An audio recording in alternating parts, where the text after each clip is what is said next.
بسم اللہ الرحمن الرحیم قد افلح المؤمنون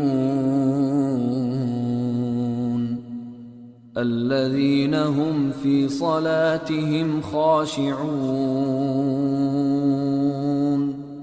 والذین هم عن اللغو معرضون والذین هم للزکاة فاعلون والذین هم لفروجهم حافظون إلا على أزواجهم أو ما ملكت أيمانهم فإنهم غير ملومين فمن ابتغى وراء ذلك فأولئك هم العادون والذين هم لأماناتهم وعهدهم راعون والذين هم على صلواتهم يحافظون أولئك هم الوارثون الذين يرثون الفردوس هم فيها خالدون وَلَقَدْ خَلَقْنَا الْإِنسَانَ مِنْ سُلَالَةٍ مِّنْ طِينٍ ثُمَّ جَعَلْنَاهُ نُطْفَةً فِي قَرَارٍ مَّكِينٍ ثم خلقنا النطفة علقة فخلقنا العلقة مضغة فخلقنا المضغة عظاما اعوذ باللہ من الشیطان الرجیم بسم اللہ الرحمن الرحیم رب اشرح لی صدری ویسر لی امری واحلل عقدۃ من لسانی یفقہوا قولی وجعل لی وزیرا من اہلی رب زدنی علما رب زدنی علما رب زدنی علما اللہم فقہنا فی الدین اللہم فقہنا فی القرآن اللہم اخلصنا لوجہک الکریم آمین یا رب العالمین۔ السلام علیکم ورحمۃ اللہ وبرکاتہ۔ کیسے پیارے دوستوں، اللہ تعالی ہم سب کو صحت اور ایمان کی بہترین حالت میں رکھے۔ پیارے ساتھیوں، الحمدللہ آج ہم سورہ بقرہ نمبر 18 پر پہنچ گئے ہیں، جو شروع ہو رہی ہے سورۃ المومنون سے۔ سورۃ المومنون شروع ہوتی ہے اور اس کی پہلی 10 آیات میں اللہ تعالی ہمیں مومنوں کی خصوصیات بتا رہے ہیں۔ وہ کیا خصوصیات ہیں ذرا ہم دیکھ لیتے ہیں۔ قد افلح المؤمنون الذین هم فی صلاتهم خاشعون والذین هم عن اللغو معرضون والذین هم للزکاة فاعلون والذین هم لفروجهم حافظون إلا على أزواجهم أو ما ملكت أيمانهم فإنهم غير ملومين فمن ابتغى وراء ذلك فأولئك هم العادون والذين هم لأماناتهم وعهدهم راعون والذين هم على صلاتهم يحافظون أولئك هم الوارثون۔ ان ایمان والوں نے یقیناً فلاح پالی جو اپنی نماز میں دل سے جھکنے والے ہیں، اور جو لغو چیزوں سے منہ موڑنے والے ہیں، اور جو زکوٰۃ پر عمل کرنے والے ہیں، اور جو اپنی شرمگاہوں کی حفاظت کرتے ہیں سوائے اپنی بیویوں اور ان کنیزوں کے جو ان کی ملکیت میں آ چکی ہیں، کیونکہ ایسے لوگ قابل ملامت نہیں۔ ہاں، جو اس کے علاوہ کوئی اور طریقہ اختیار کرنا چاہیں تو ایسے لوگ حد سے گزرے ہوئے ہیں، اور جو اپنی امانتوں اور اپنے عہد کا پاس رکھنے والے ہیں، اور جو اپنی نمازوں کی پوری نگرانی رکھتے ہیں۔ یہ ہیں وہ وارث جنہیں جنت الفردوس کی میراث ملے گی۔ نبی صلی اللہ علیہ وسلم نے ان آیات کے نزول پر فرمایا، مجھ پر 10 آیات نازل ہوئی ہیں، جو ان پر پورا پورا عمل کرے تو سیدھا جنت میں جائے گا، اور پھر یہ 10 آیات پڑھ کر سنائیں۔ آئیے ہم بھی دیکھتے ہیں کہ کس طرح ان آیات کے آئینے میں ہم خود کو سنوار سکتے ہیں۔ سب سے پہلے آیات کا آغاز ہی اس بات سے ہو رہا ہے کہ یقیناً فلاح پائی ایمان والوں نے۔ اللہ تعالیٰ فلاح کا اعلان کر رہا ہے۔ فلاح کا لغوی معنی ہے کامیابی۔ اس کا مطلب ہے ہر مراد کا پورا ہو جانا اور ہر تکلیف کا دور ہو جانا، اور اللہ تعالیٰ اہل ایمان سے فلاح کا وعدہ بار بار پورے قرآن میں کرتا ہے، نماز کی پکار میں کرتا ہے۔ اذان میں ہم سنتے ہیں نا، حی علی الفلاح، حی علی الفلاح، دن میں کتنی دفعہ ہم یہ پکار سنتے ہیں۔ تو یہ یقینی کامیابی کن لوگوں کو ملے گی؟ جن میں مندرجہ ذیل خصوصیات پائی جائیں گی۔ پہلی صفت ہے نماز میں خشوع کا ہونا۔ خشوع کس کو کہتے ہیں؟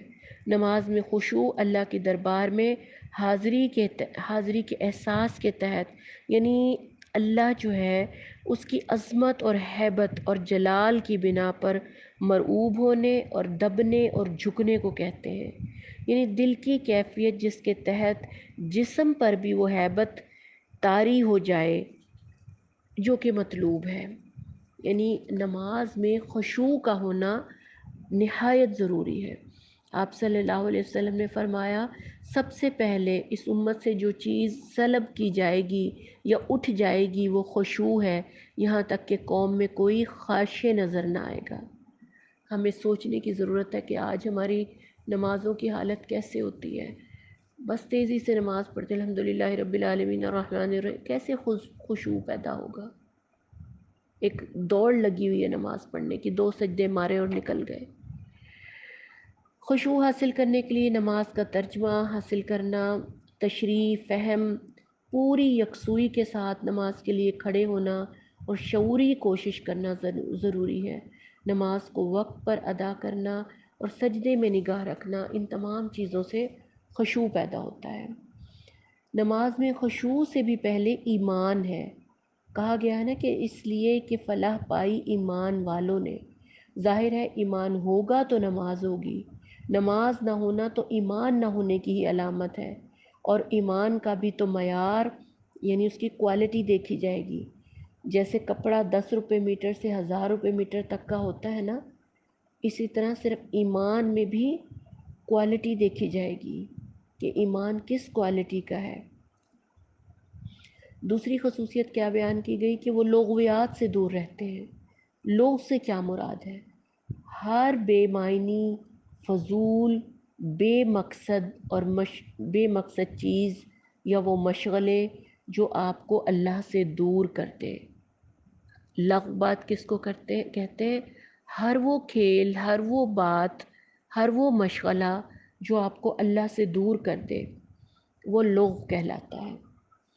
زندگی ایک امتحان ہے، امتحان دے کر واپس اپنے گھر جانا ہے۔ کیا امتحان کے دوران کوئی بیکار کے مشغلے افورڈ کر سکتا ہے؟ یہ دنیا بھی ہمارے لیے حالت امتحان ہے، اس میں ہمیں احتیاط کے ساتھ چلنا ہے، وقت کو ضائع نہیں کرنا۔ وقت ضائع ہو گیا تو بہت بڑا نقصان ہو جائے گا، اسی لیے ایک مومن کو روکا گیا ہے کہ وہ لغویات کی طرف متوجہ نہیں ہوتا۔ تیسرے نمبر پر ہے زکوٰۃ کے طریقے پر عمل کرنا۔ زکوٰۃ کس کو کہتے ہیں؟ تزکیہ، صفائی کا طریقہ۔ صفائی صرف انسان کے جسم کی نہیں ہوتی بلکہ مال کی صفائی ہوتی ہے، اور اس کو زکوٰۃ کہتے ہیں، مال کے تزکیے کو زکوٰۃ کہتے ہیں۔ اور اگر جس طرح انسان کا ناپاک ہونے سے انسان یا مال گل سڑ جاتا ہے نا، زکوٰۃ ادا نہ کرنے پر بھی آپ کا مال گل سڑ جاتا ہے، اس لیے ہمیں اس کے تزکیے کی انتہائی ضرورت ہے۔ اسی طرح زکوٰۃ کے بارے میں بے شمار احادیث ہیں، زکوٰۃ نہ دینے پر آپ سب یقیناً جانتے ہی ہوں گے۔ حضرت عائشہ فرماتی ہیں کہ نبی صلی اللہ علیہ وسلم نے فرمایا، جس مال کے ساتھ زکوٰۃ کا مال مل جاتا ہے تو وہ اس کو ہلاک کیے بغیر نہیں رہتا۔ یعنی اگر آپ اپنے مال کی زکوٰۃ ادا نہیں کرتے تو وہ مال آپ کو ہلاک کر دے گا۔ اگلے نمبر پر ہے کہ مومنون کی جو صفات ہیں اس میں شرمگاہ کی حفاظت کرنی ہے۔ شرمگاہ کی حفاظت کیسے ہوگی؟ کیا مناسب کپڑے پہن لینا کافی ہے؟ جی نہیں، صرف مناسب کپڑے پہن لینا نہیں بلکہ مکمل ستر اور حجاب کی حفاظت عورت کے لیے بالخصوص اور مرد کے لیے بھی ستر کے احکامات کی پابندی ضروری ہے۔ اور شرمگاہ کی حفاظت سے مراد ہے کہ بیوی اور شوہر خود کو ایک دوسرے تک محدود رکھیں۔ اس کے بعد ہے کہ اپنی امانتوں اور عہد و پیمان کی حفاظت کریں۔ اس سے کیا مراد ہے؟ امانت کا مطلب ہے کہ کوئی رکھوانے والی چیز جس کا کوئی امین ٹھہرایا جائے، اور نبی صلی اللہ علیہ وسلم کا ہر امتی اس کے اندر یہ خوبی ہونی چاہیے۔ امانت ہر وہ ذمہ داری ہے جو کسی شخص نے اٹھائی، اس پر اعتماد اور بھروسہ کیا گیا، چاہے وہ ذمہ داری حقوق العباد سے متعلق ہو یا حقوق اللہ سے ہو، اسی طرح شرعی فرائض اور واجبات کی ادائیگی سے متعلق ہو، عہد و پیمان سے متعلق ہو، تمام چیزیں اس میں شامل ہیں۔ راز کی حفاظت بھی امانت کے ذیل میں آتی ہے۔ مشورے کو بھی امانت کہا گیا ہے۔ کوئی راز رکھوا دے تو ہم کیا کرتے ہیں، پورے شہر میں اس کو بانٹ دیتے ہیں کہ صرف تمہیں بتا رہا ہوں، کسی سے نہ کہنا۔ اس طرح وہ بات پورے شہر میں پھیل جاتی ہے۔ ایک مومن کا یہ رویہ نہیں ہونا چاہیے۔ اسی طرح نماز کی بات تو پہلے ہو گئی تھی، اب آیت نمبر 2 میں دوبارہ کیوں آئی؟ اس کا مطلب ہے کہ نماز کی اہمیت بہت زیادہ ہے، اول و آخر نماز کی تاکید ہے، اور نماز ہی دراصل ان اوصاف کو پیدا کرنے والی ہے اور ان اوصاف کی حفاظت کرنے والی چیز ہے۔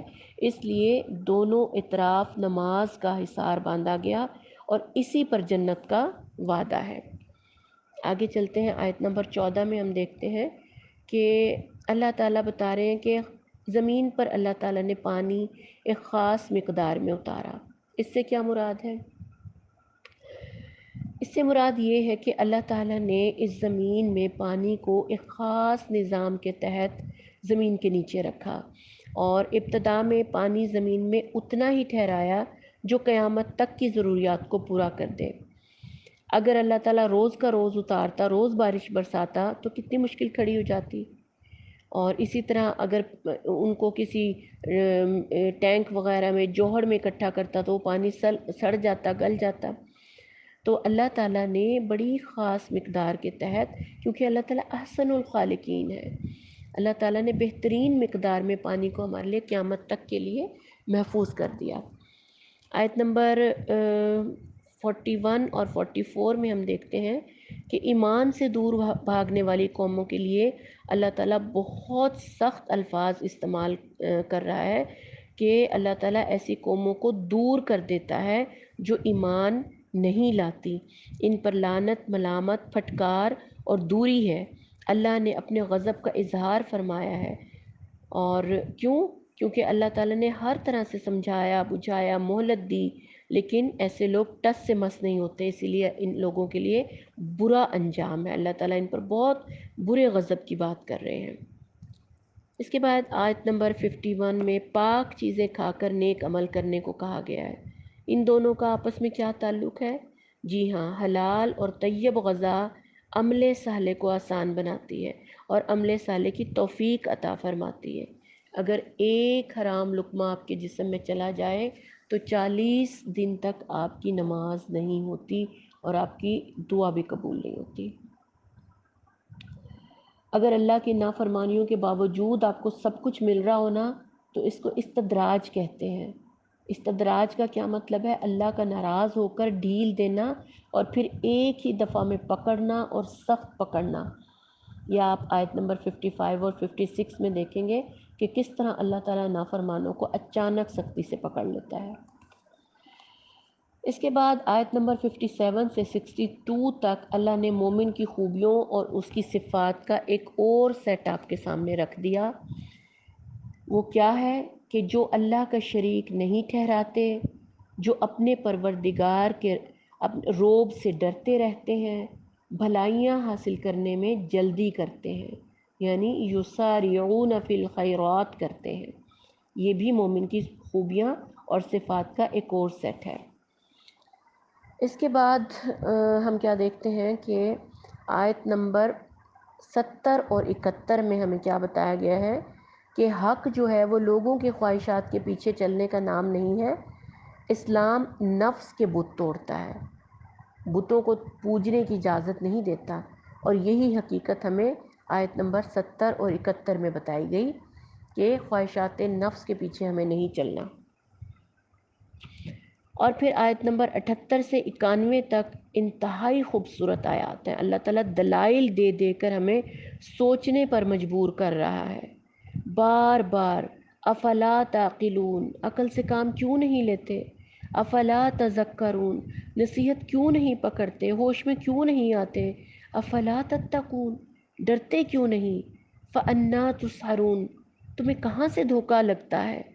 پھر اللہ کا فرمان ہے انہم لکاذبون، یہ لوگ جھوٹے ہیں۔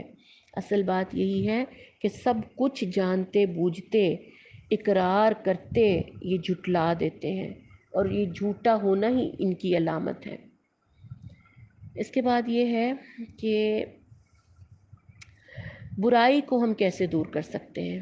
آیت نمبر 96 میں دیکھتے ہیں کہ برائی کو ہم کیسے دور کرتے ہیں۔ کیا برائی کو صرف اور صرف بھلائی سے ہی دور کیا جا سکتا ہے؟ گندگی کو پاک پانی سے دھویا جاتا ہے، کبھی بھی گندگی کو گندگی سے نہیں دھویا جاتا۔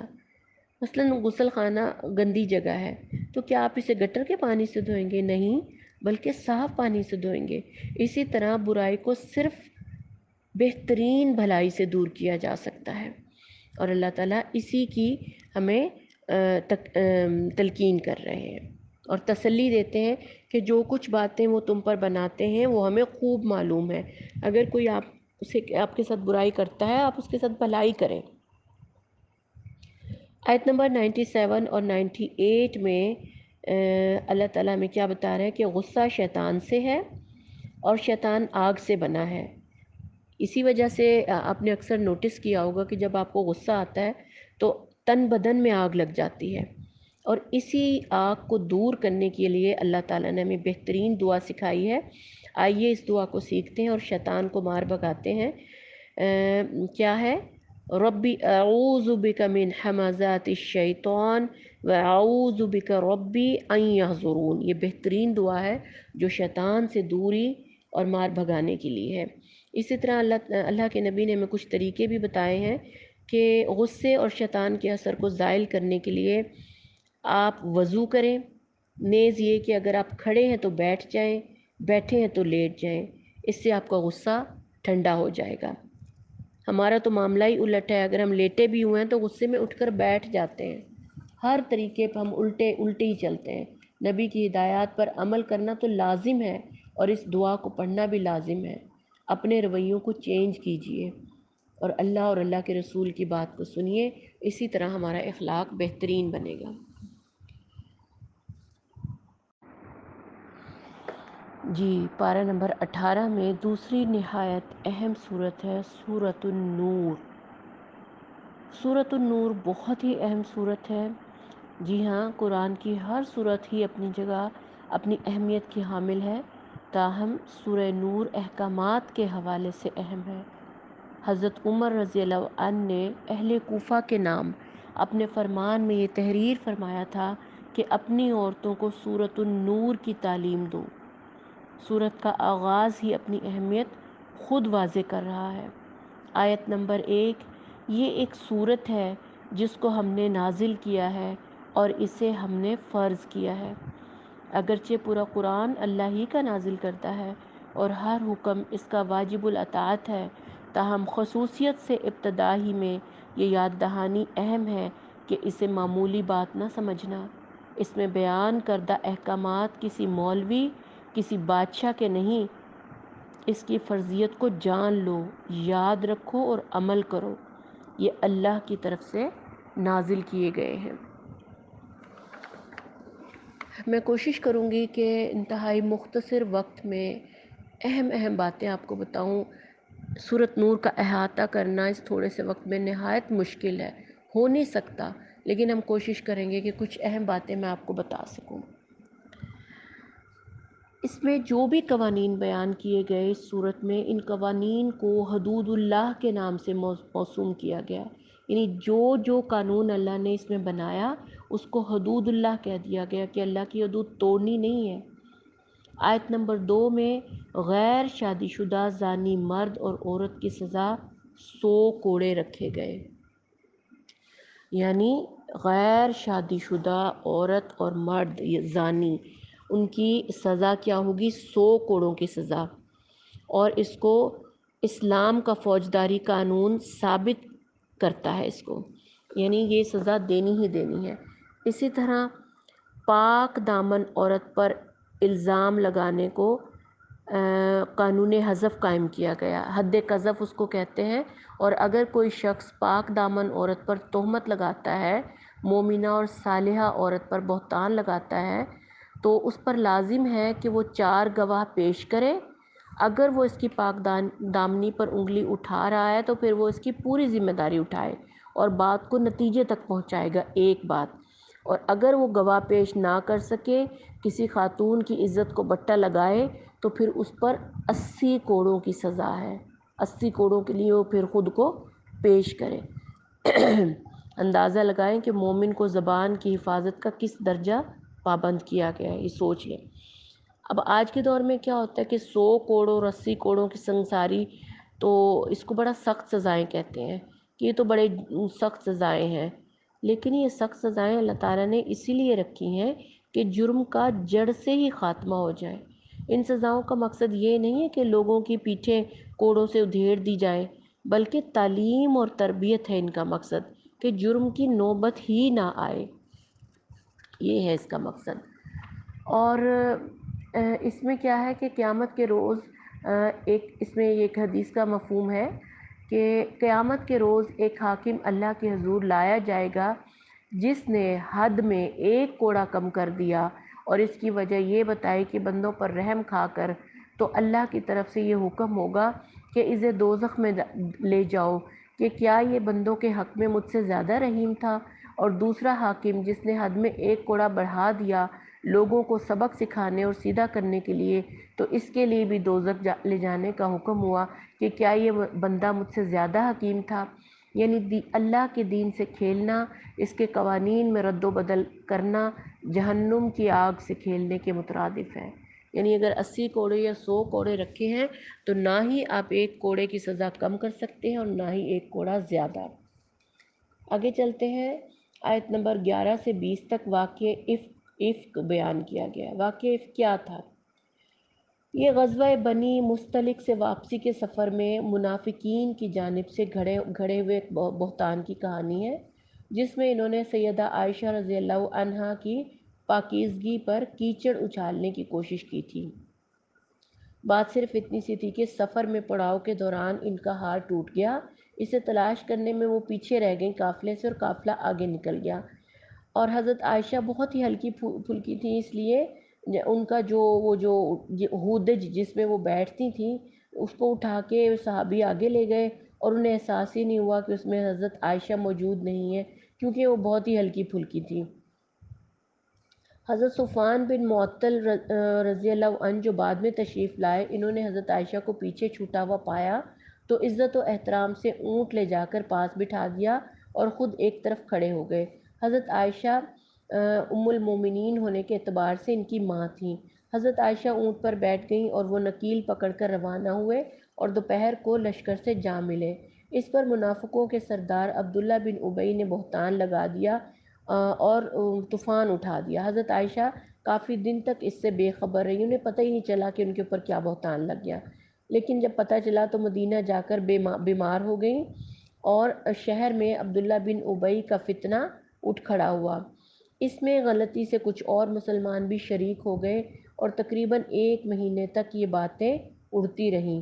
نبی صلی اللہ علیہ وسلم اور سیدنا ابو بکر صدیق جو کہ حضرت عائشہ کے والد تھے، دونوں ہی شدید ترین آزمائش میں مبتلا ہو گئے۔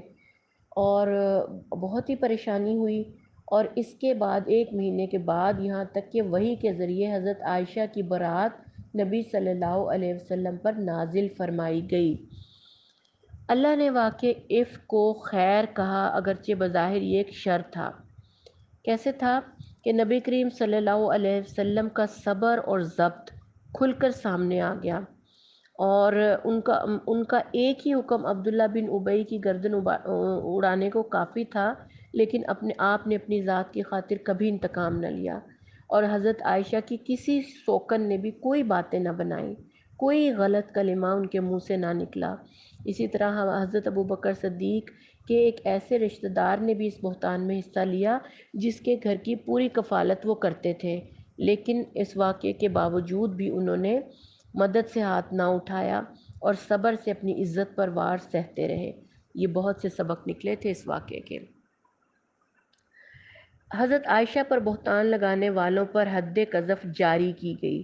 جی ہاں، 3 مسلمانوں کو 80 کوڑوں کی سزا سنائی گئی کیونکہ انہوں نے حضرت عائشہ پر بہتان لگایا تھا۔ اچھا جی، اب یہ بات ہے کہ کیا جن کو دنیا ہی میں حد قذف لگا دی جائے اور سزا مل جائے تو کیا آخرت میں بھی ان کو سزا ملے گی؟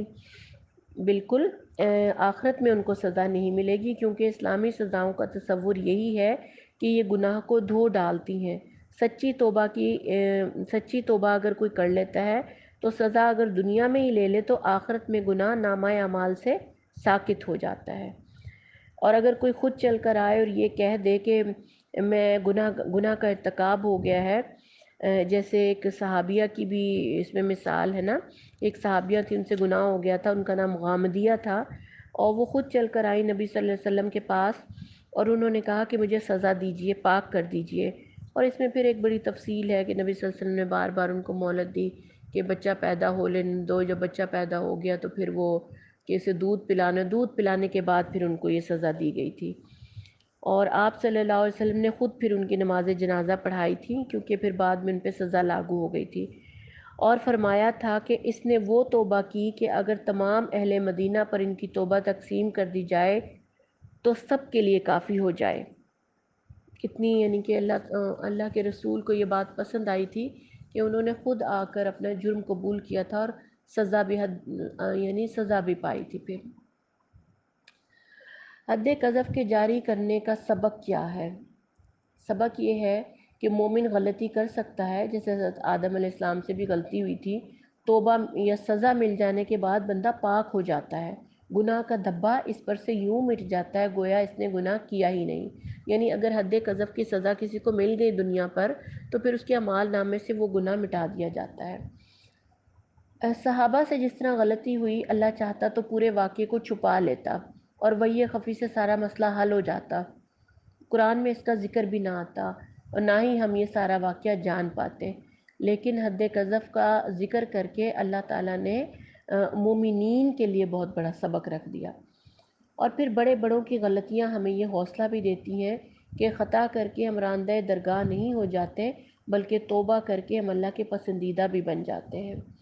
اسی طرح حضرت عائشہ نے حضرت حسام جن لوگوں نے ان پہ، جیسے ابو مستح تھے الزام لگانے میں، جن کا خرچہ حضرت ابو بکر صدیق اٹھاتے تھے، انہوں نے خرچہ کم نہیں کیا بلکہ پہلے سے بھی زیادہ مالی مدد شروع کر دی۔ اور اسی طرح حضرت حسان بن ثابت جنہوں نے حضرت عائشہ پہ الزام لگایا تھا، انہوں نے بھی حضرت عائشہ کی شان میں اشعار لکھ کر اپنی گناہ کی تلافی فرمائی، اور حضرت عائشہ نے بھی حضرت حسان کے اسلام کے لیے اس خدمات کی بے حد تعریف کی اور عظمت کا ثبوت دیا۔ تو جو کوئی بھی اصول اور قرآن میں آئے ہیں، جو حدود اللہ نے بنائی ہیں، ان کا کوئی نہ کوئی مقصد ہوتا ہے اور سبق سیکھنا ہوتا ہے۔ اسی طرح ہم یہ دیکھتے ہیں کہ سورہ نور نے عورت کی شان میں اضافہ ہی کیا ہے۔ بلا شبہ سارے احکام دراصل عورت کی تقدیس اور احترام کی حفاظت سے متعلق ہے، اور خاص طور پہ سیدہ عائشہ کی پاک دامنی کی گواہی کے لیے اللہ کی قرآن میں شہادت عورت کے لیے اللہ کی محبت کا بے پایہ ثبوت ہے۔ اللہ چاہتا تو وہی خفی سے بھی سورہ برات نازل فرما دیتا، لیکن رہتی دنیا تک قرآن حضرت عائشہ کی پاک دامنی کی گواہی دیتا رہے گا۔ سبحان اللہ۔ اللہ نے واقعہ عف سے متعلق آیات میں سبھی کو ڈانٹ دیا۔ اس واقعے میں آج بھی ہمارے لیے بے انتہا احتیاط برتنے کا سبق ہے۔ جہاں کوئی چھوٹا بڑا واقعہ ہو، فوراً ہماری زبانیں بے لگام ہو جاتی ہیں اور گناہ سے لت پت ہو جاتی ہیں۔ تجسس، بدگمانی، غیبت، بہتان، جھوٹ، اور جھوٹے کے لیے اتنا ہی کافی ہے کہ ہر سنی سنائی بات ہم بلا تحقیق آگے کر دیتے ہیں۔ ان تمام باتوں کی ڈیٹیل آپ کو سورہ نور میں ملے گی۔ آپ لوگ ضرور ڈیٹیل کے ساتھ ان کو پڑھیے گا کہ تجسس کرنا، بدگمانی، غیبت، بہتان، جھوٹ، ان سب کو بہت بڑا گناہ کہا ہے اللہ تعالیٰ نے، اور ان سے بچنے کی اللہ تعالیٰ نے ہمیں تلقین کی ہے۔ آیت نمبر 19 میں ہم دیکھتے ہیں کہ اہل ایمان میں فحش پھیلانے کی خواہش رکھنے والوں کے لیے اللہ نے دردناک سزا کی تنبیہ کی۔ یہ کون لوگ ہیں؟ فحش پھیلانے کے مرتکب افراد معاشرے میں انتشار پھیلانے، اخلاقی بے راہ روی اور معاشرتی ابتری پھیلانے کے مجرم ہوتے ہیں۔ یعنی کہ یہ روحانی اعتبار سے یہ طاعون کے چوہے ہیں، اسی لیے اللہ ان پر غضبناک ہے۔ اور اسلامی حیات فحش اور بدی کو ہر کونے خدرے سے نکال باہر کرتا ہے، اور اللہ تعالیٰ کہتے ہیں کہ برائی کو عام نہ کرو، پھیلاؤ مت، اس سے فحش پھیلتا ہے۔ لیکن آج کے دور میں ہم کیسی کیسی خبریں ٹی وی پر چلاتے ہیں کہ 8 سال کی بچی کا بھی ریپ ہوتا ہے تو ہم بڑھ چڑھ کر اس کی خبریں لگاتے ہیں، جبکہ اللہ تعالیٰ نے بدی کو چھپانے کا حکم دیا ہے۔ آیت نمبر 22 میں کس معافی کا تذکرہ ہے؟ یہ دراصل حضرت مفتح بن اساسہ کی مدد سے جب ہاتھ اٹھا لیا تھا نا حضرت ابوبکر صدیق نے، تو یہ آیت نازل ہوئی تھی، اور حضرت ابوبکر کو کہا گیا تھا کہ ہاتھ مت اٹھاؤ، اور پہلے سے بھی زیادہ پھر انہوں نے مدد کی تھی حضرت مستح کی۔ یہ اسی کا ذکر ہے۔ اس کے بعد ذکر آ رہا ہے کہ خبیث عورتیں خبیث مردوں کے لیے اور پاکیزہ عورتیں پاکیزہ مردوں کے لیے۔ اس آیت کا ذکر ہے کہ اگر کوئی شوہر برے اخلاق کا مالک ہے تو بیوی بھی خبیثہ ہے۔ اصل میں عام زندگی یہ کہا جاتا ہے کہ یہ جو آیت ہے یہ آخرت کے لیے زیادہ اس کا ترجمہ کیا گیا ہے کہ آخرت میں ایسا ہوگا کہ خبیث عورتیں خبیثوں کے لیے اور نیک عورتیں نیکوں کے لیے ہوں گی، لیکن دنیا میں ایسا ہرگز ایسا معاملہ زیادہ تر نہیں ہے۔ اگر ہم دیکھیں تو فرعون کی بیوی آسیہ کتنی پاکیزہ تھی، ہے نا؟ تو اس لیے اس آیت کو کہا جاتا ہے کہ یہ آخرت کے لیے ہے۔ اور حضرت عمر کیا کرتے تھے کہ غیر شادی شدہ زانیہ پر جب حد جاری کر کے کوڑے لگاتے، بعد میں دونوں کا نکاح کر دیا کرتے تھے، اور کہتے تھے کہ اب یہ دونوں ہی ایک دوسرے کے لیے مناسب ہے۔ ٹھیک ہو گیا۔ اس کے بعد آیت نمبر 27 میں ہم دیکھتے ہیں کہ کسی کے گھر میں داخل ہونے سے پہلے اجازت طلب کرنا۔ قبل از اسلام کیا ہوتا تھا کہ لوگ ایک دوسرے کے گھر میں بلا اجازت گھس چلے آتے تھے، اور ان آیات کے ذریعے اللہ تعالیٰ نے اہل ایمان کو یہ تہذیب سکھائی کہ جب آپ کسی کے گھر میں داخل ہوں تو اجازت طلب کر کے اور پھر داخل ہوں، اور یہ سلیقہ اللہ تعالیٰ نے ہمیں 1400 سال پہلے سکھا دیا، یعنی نوک کرنے کا سلیقہ۔ اجازت لینے کے لیے 3 مرتبہ وقفے سے گھنٹی بجائی جائے گی حدیث کی روشنی میں۔ یہ نہیں کرنا کہ گھنٹی پہ ہاتھ رکھ دیا تو بجائے چلے گئے کہ پورا محلہ اٹھ گیا، ایسے نہیں کرنا۔ چھوٹی چھوٹی مناسب وقفے سے 3 گھنٹیاں دینی ہیں۔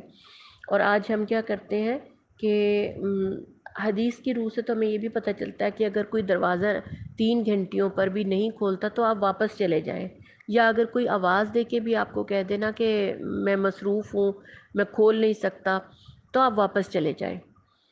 لیکن آیت نمبر 28 میں یہی تربیت دی گئی ہے کہ اگر صاحب خانہ کسی مصروفیت میں ہے اور مہمان کو ملنے کی کیفیت میں نہیں ہے تو معذرت بھی کر سکتے ہیں، حالانکہ ہمارے ہاں تو اس کا کوئی تصور ہی نہیں ہے۔ پہلے تو ہم بے تحاشا گھنٹیاں بجائیں گے، پھر گیٹ کھول کر اندر ہی چلے جائیں گے، اور پھر آوازیں دیں گے کہ لگتا ہے اندر ہے کوئی بدتمیز لیکن گیٹ نہیں کھول رہا، غصہ اپنا ظاہر کریں گے، جبکہ اللہ تعالیٰ نے ہمیں ان تمام باتوں سے منع کیا، اور نہایت خوبصورت ہمارے لیے قانون بنائے کہ اگر ہم نہیں ملنا چاہتے تو واپس بھی جانے کا کہہ سکتے ہیں۔ کیوں نہیں ہم قرآن کو پڑھتے؟ کیوں نہیں ہم اتنے خوبصورت اصول اور قوانین کو سیکھتے۔ ایسا کیوں کرتے ہیں ہم؟ اب ہم ذرا آگے دیکھتے ہیں کہ سورہ نور میں نہ صرف عورتوں بلکہ مردوں کے لیے بھی کچھ احکامات ہیں اور غض بصر کا حکم دیا گیا ہے۔ حیا کے احکامات صرف عورتوں کے لیے نہیں، مردوں کو بھی مخاطب کر کے کہا جا رہا ہے۔ نبی کریم صلی اللہ علیہ وسلم کنواری لڑکیوں سے زیادہ حیادار تھے، اور سیدنا عثمان غنی رضی اللہ عنہ کی حیا تو فرشتوں کو بھی شرمائے دیتی تھی۔ یہاں مرد کو مخاطب کر کے نگاہیں نیچی رکھنے اور ستر اور حیا کی حفاظت کا حکم دیا جا رہا ہے۔ ہمارے معاشرت میں مرد حضرات کو حیا نہیں سکھائی جاتی، زور ہی نہیں دیا جاتا، ساری حیا صرف عورتوں کے لیے ہے۔ ہماری ماؤں کو چاہیے، خواتین کو چاہیے کہ یہ تربیت بچپن ہی سے لڑکوں کو دی جانی چاہیے۔ بچوں میں حیا کا مادہ ہوتا ہے، ہم نے صرف اس کو پروان چڑھانا ہے کہ سب کے بیچ میں ان کے کپڑے نہ بدلوائیں، اور چھوٹے لڑکوں کو ہر جگہ کھلے ایسے ہی پھرنے نہ دیں، اور بنیان میں پھرنے دیتے ہیں کہ جب لڑکے ذرا بڑے ہو جاتے ہیں تو اجازت ہوتی ہے کہ بنیان میں پورے گھر میں پھر رہے ہیں، اور پبلک مقامات پر رفع حاجت کے لیے بیٹھ جاتے ہیں۔ یہ تمام باتیں جو ہے نا ابلیس کے زہریلے تیروں میں سے ایک تیر ہے۔ نبی صلی اللہ علیہ وسلم نے بے حیائی کو، یعنی سب سے پہلے کیا کہا، بے حیائی کا سامان کے تمام راستے بند کر دیے، مرد کو نگاہ نیچی رکھنے کا حکم دیا، اور عورت بھی اپنی نگاہ نیچی رکھے گی۔ آپ 30 اور 31 آیت میں دیکھیں کہ نگاہ کو، خاص طور پہ نگاہ کو، کیونکہ آپ نے دیکھا ہے کہ زیادہ تر شر اور فساد اس نگاہ سے ہی شروع ہوتا ہے نا، جب آپ کسی کو دیکھتے ہیں پھر یہ عشق و عاشقی شروع ہوتی ہے نا، تو نگاہ پہ ہی سب سے پہلے نبی نے، ہمارے پیارے نبی نے ابلیس کے زہریلے تیروں میں سے ایک تیر فرمایا، اور خدا خوفی کے تحت نگاہ کی حفاظت پر عبادت میں حلاوت پیدا ہونے کی بشارت دی، کہ جو اپنی نگاہ کی حفاظت کریں گے نا، اللہ کی طرف سے ان کی عبادت میں حلاوت پیدا ہوگی، خضوع و خشوع پیدا ہوگا۔ بڑی سمجھنے کی باتیں ہیں یہ۔ اچھا، آگے چل کر اگلی آیات میں ہم دیکھتے ہیں کہ خواتین سمجھتی ہیں کہ وہ مردوں کو دیکھ سکتے، مرد انہیں نہیں دیکھ سکتے، اگر وہ دیکھ لیں گی تو، یعنی مرد انہیں نہ دیکھیں، اگر وہ مردوں کو چھپ کے دیکھ لیں تو اتنا گناہ نہیں ہوگا۔ بالکل بھی نہیں، نگاہ بچانے کا حکم عورتوں کو بھی اسی طرح دیا جا رہا ہے جس طرح مردوں کو، اور یقیناً ہمارے معاشرے میں عورت اکثر احتیاط نہیں برتتی، اور ہم دیکھیں اس کو گناہ بھی نہیں سمجھتے۔ شادیوں میں ہم کیا کرتے ہیں، دولہا غیر مردی ہوتا ہے نا، بڑے شوق سے ہم اکٹھے ہو کے مجمع لگا کر بڑھ بڑھ کر اونچی اونچی ہیلوں پہ کھڑے ہو کر ہم دولہا کو دیکھتے ہیں۔ شادیوں میں عام رواج ہے، دولہا تو صرف اپنی دلہن کے لیے ہی محرم ہے، باقیوں کے لیے تو سب کے لیے نامحرم ہے۔ اور ہم نے ایسی بھی شادیاں دیکھی ہیں جہاں پہ دولہا کو اندر نہیں بلایا جاتا، اسی پردے کے احکامات کی وجہ سے۔ اور حیا کی انتہا یہ ہے کہ نابینا صحابی ابن ام مکتوم کی آمد پر امہات المومنین کو آپ صلی اللہ علیہ وسلم نے پردہ کرنے کا حکم دیا، اور اس کی وضاحت یہ فرمائی کہ وہ تو تمہیں نہیں دیکھ سکتے، لیکن کیا تم بھی اندھی ہو، تم انہیں نہیں دیکھتی کیا؟ یہ حکم دیا تھا جب اندھے صحابی داخل ہوئے تھے تو۔ اب یہ ہے کہ آیت نمبر 31 میں آپ دیکھیں کہ عورتوں کے لیے پردے کے کیا احکامات ہیں۔ آیت نمبر 31 کو آپ غور سے دیکھیے گا اور اس کی تفسیر بھی پڑھیے گا، یہاں تو ہم مختصر ہی ذکر کریں گے۔ جب بھی آیت نمبر 31 میں جب یہ آیت نازل ہوئی تو امہات المومنین اور صحابیات نے فوراً اس پر عمل کر کے دکھایا۔ اب آپ بتائیں کہ کیا وہ بے پردہ خواتین تھی یا وہ عام خواتین تھی، یا پردے کی ضرورت صرف ان کو ہی تھی؟ یہ قرآن تو ہمارے لیے ہے، ہم سب کے لیے، قیامت تک کے لیے ہے، یہ ہمارے لیے بھی یہ احکامات ہیں۔ تو جب انہوں نے عمل کر کے دکھایا تو ہم کس کھیت کی مولی، ہمیں نہیں کرنا کیا، ہم کیسے بچیں گے پھر؟ اچھا، یہ کچھ اس میں پردے کے احکامات میں کچھ موٹے موٹے پوائنٹس ہیں جو میں آپ کو بتاتی ہوں۔ سب سے پہلے نگاہ کو نیچی رکھنے کا اور نگاہ بچانے کا حکم دیا گیا، جبکہ ہمارے ہاں آج کل کیا سکھایا جاتا ہے کہ آنکھ میں آنکھ ڈال کر بات کریں تبھی آپ کو کانفیڈنٹ کہا جائے گا، جبکہ قرآن ہمیں نگاہ نیچی رکھنے کا حکم دیتا ہے۔ دوسرے نمبر پہ ہمیں شرمگاہوں کی حفاظت کا حکم دیا گیا کہ اپنا بناؤ سنگار، زیب و زینت دوسروں کو نہ دکھائیں، اپنی اوڑھنیوں کا آنچل سینوں پر ڈالے رکھیں لیکن آج ہم ایک چھوٹا سا اسکارف اپنے سر پہ اوڑھ کر صرف سر ڈھک لیں گے اور سینہ ہمارا کھلا رہتا ہے، جبکہ قرآن کیا کہتا ہے کہ اوڑھنیوں کو سینوں پر ڈالے رکھیں۔ اس کا مطلب ہے آپ تو اللہ کی کھلی نافرمانی کر رہے ہیں پھر اگر آپ اپنا سینہ نہیں ڈھکتے۔ فیشن کے نام پر گلے میں ایک پٹی سی بنا کر ڈال لینا اللہ کی کھلی نافرمانی ہے۔ اور اسی طرح زیب و زینت، خوشبو، زیورات، تمام چیزیں زینت کے اندر ہی آتی ہیں۔ پردے کے ابتدائی احکام سورہ احزاب میں نازل ہوئے تھے، جس میں اوپر سے پوری چادر یا عبایا اوڑھ کر اپنا حسن جمال چھپانے کا فرمان جاری ہوا تھا، اور پھر سینے کو چھپانے کی خصوصی تاکید الگ سے مزید ہے۔ یعنی پہلے آپ اپنے چادر سے یا عبایا سے خود کو چھپائیں، اور پھر جو اوپر سے آپ ایک جو اسکارف اوڑھیں گی اس سے خصوصی تاکید ہے کہ سینہ چھپائیں اپنی اوڑھنی سے، چادر یا گاؤن پہ، اور گاؤن بھی اتنا شوق نہ ہو کہ وہ بذات خود ایک یعنی آپ کو ماڈرن کر دے، آپ کو خوبصورت دکھائے۔ ہاں اچھا جی، سینے پر اوڑھنیاں ڈالنے میں ایک اور بات بھی واضح رہے کہ کپڑے اتنے باریک نہ ہوں، نیٹ اور جارجٹ کی چادر یا اسکارف نہ ہو کہ اس میں سے سب کچھ نظر آ رہا ہو۔ نبی صلی اللہ علیہ وسلم کی تاکید موجود ہے کہ جو آپ نے باریک ململ کا کپڑا دیا حضرت وحیہ کلبی کو، اس تاکید کے ساتھ کہ بیوی سے کہو کہ اس کے نیچے ایک اور کپڑا لگا لیں تاکہ جسم کی ساخت نہ نظر آئے۔ اور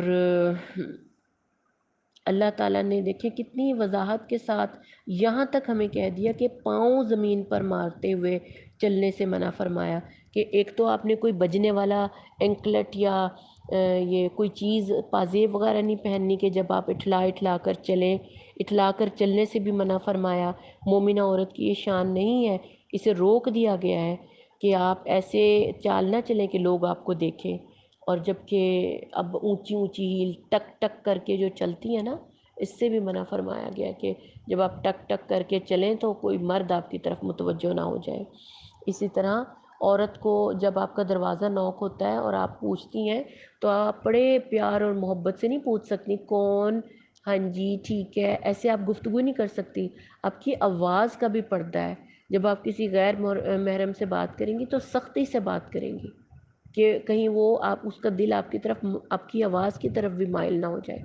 عورت کی تو آواز کا بھی پڑتا ہے۔ کہاں ہم یہ سوالات کرتے ہیں چہرہ چھپانا ہے کہ نہیں چھپانا، چہرے کا پردہ ہے کہ نہیں ہے، اور پردہ تو صرف نگاہ میں ہوتا ہے، پردہ تو بس آپ کے دل میں ہونا چاہیے، آپ کی آنکھوں میں ہونا چاہیے۔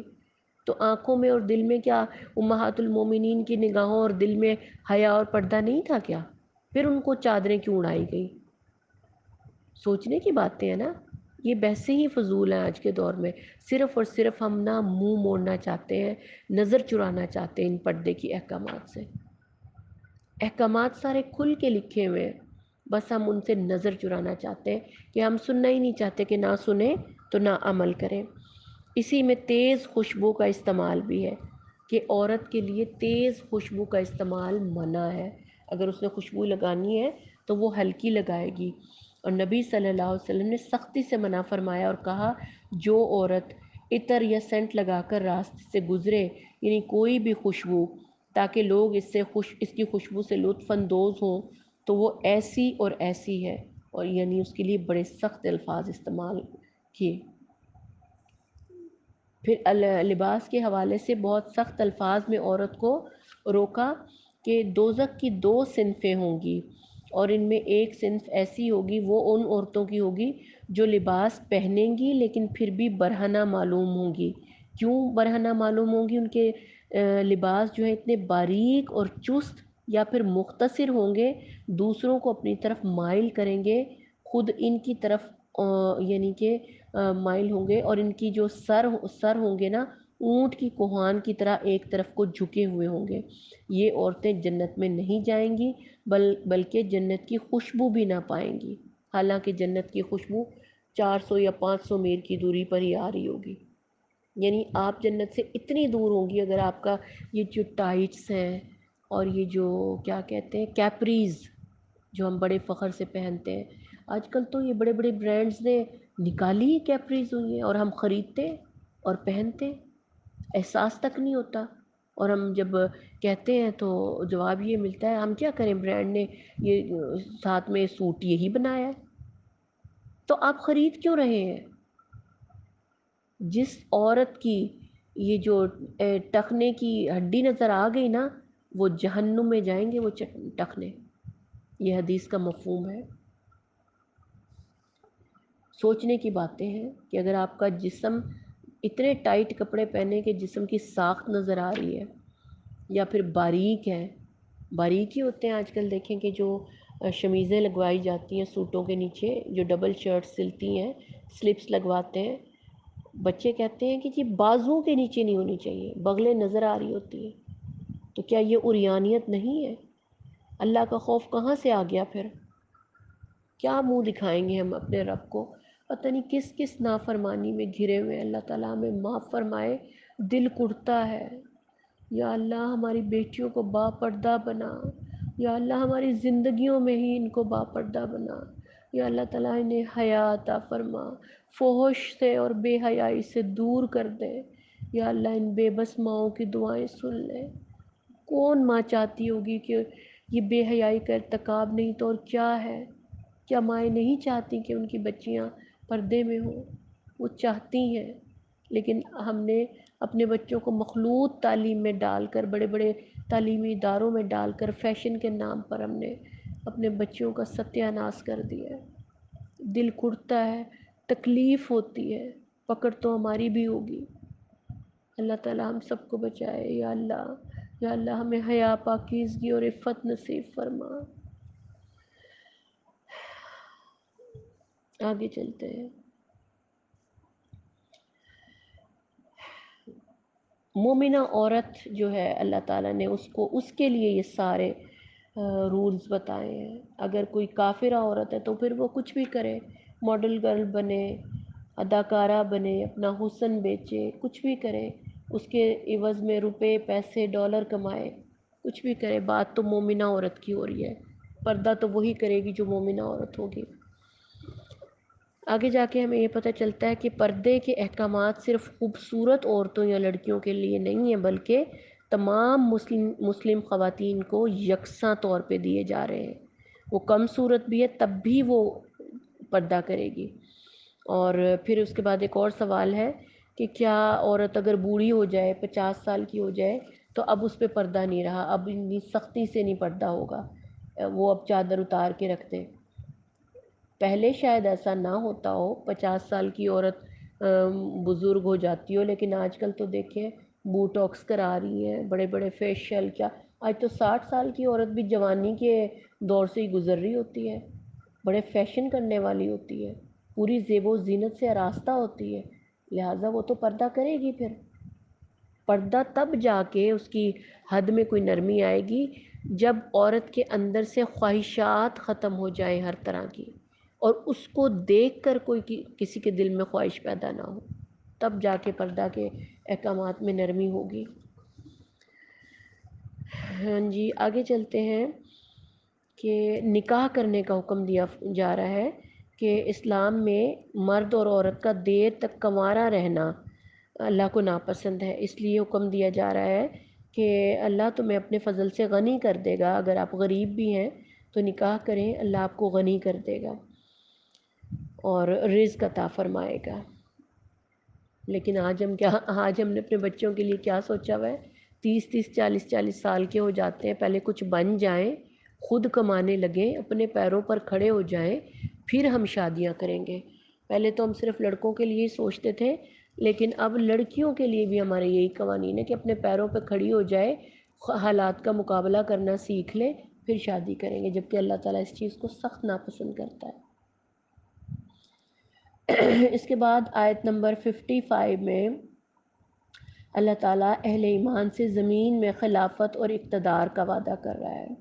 نبی کریم صلی اللہ علیہ وسلم اور آپ کے ساتھیوں نے اللہ کے ساتھ اپنے کلمے کا عہد میں سچا ہو کر دکھایا، تو اللہ نے بھی اپنا یہ وعدہ پورا کیا، اور نبی صلی اللہ علیہ وسلم کی زندگی ہی میں مکہ، خیبر، بحرین، پورا جزیرۃ العرب، یمن اور اطراف شام تک فتوحات پہنچ گئیں، اور آپ صلی اللہ علیہ وسلم نے فرمایا مجھے پوری زمین کے مشارق اور مغارب سمیٹ کر دکھا دیے گئے، اور میری امت کی حکومت ان تمام علاقوں تک پہنچے گی جو مجھے دکھائے گئے۔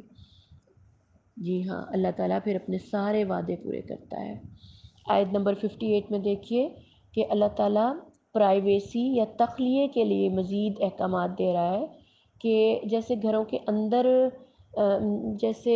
کے اندر آنے کے قوانین اللہ نے بتائے ہیں نا، کمروں کے اندر بیڈ رومز میں آنے کی بھی اللہ تعالیٰ ایٹیکیٹس ہمیں سکھا رہا ہے کہ 3 اوقات ایسے ہیں کہ رات کا، ایک صبح کا، اور ایک تخلیے کا، جب یعنی کہ جو کیلولہ کرنے کا وقت ہوتا ہے نا دوپہر میں، کہ والدین کے بیڈ رومز میں اولاد تک بغیر اجازت اندر نہیں آ سکتی۔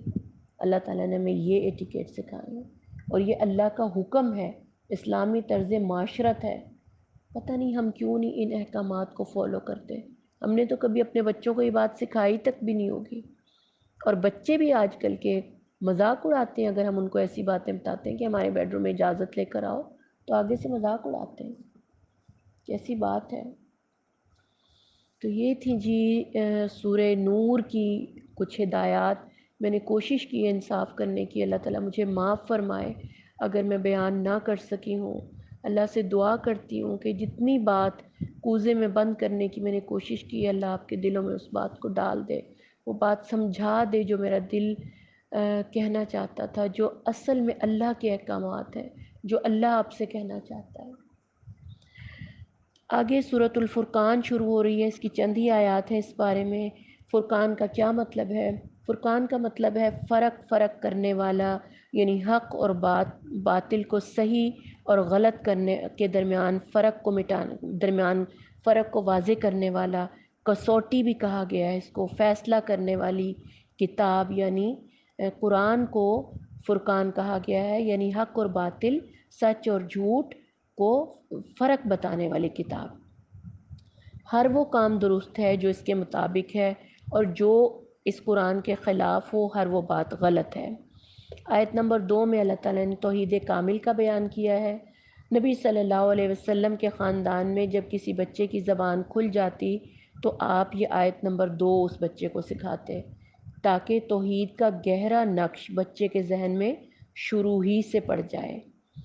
پھر آیت نمبر 12 اور 13 میں اللہ تعالیٰ جہنم کا نقشہ اللہ نے کھینچا ہے، اور یہ لوگوں کے لیے دھمکی بھی ہے جو آخرت کی جواب دہی کو جھٹلا کر اہل ایمان سے حیل و حجت، متکبرانہ بحث اور جاہلانہ سوالات کرنے والے لوگ ہیں۔